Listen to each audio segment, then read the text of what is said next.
Welcome to our journey to Christmas, when we will be thinking about the very first superhero who came to rescue the world. Hi Sue, we're here! We've come to save the world! No, not that kind of superhero. Tell you what, why don't you come and sit down and listen, and then you'll find out who the real superhero is.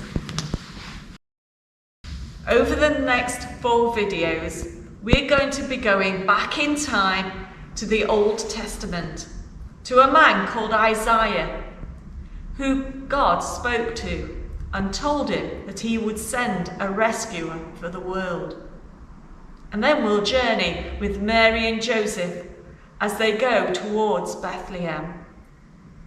And then we may find out who Christians believe is the real superhero. Let's go back to the Old Testament, where we will find a man called Isaiah. He was a prophet. That means that God would speak to him and he would pass on God's message to the people.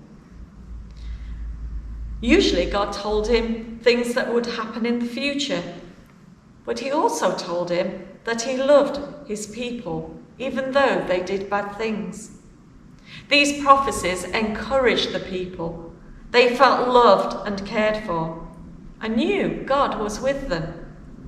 They also knew God was powerful and strong.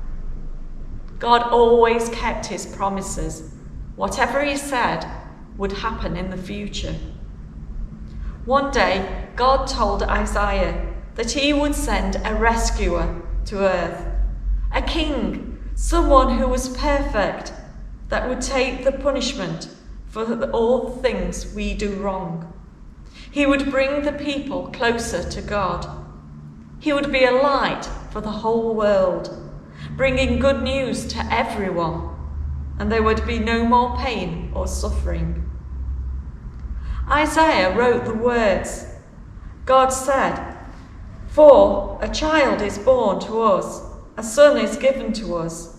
The government will rest on his shoulders, and he will be called Wonderful, Counselor, Mighty God, Everlasting Father, Prince of Peace."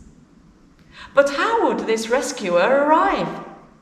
The people thought he would be a warrior king, but Isaiah said, no, he will come as a baby from the family of King David, born in the region of Galilee.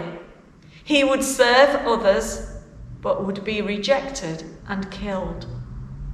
The rescuer would die, but would come back to life. So God's people waited and waited and waited for 700 years. Would they remember what God had told them? Let's see what happens next.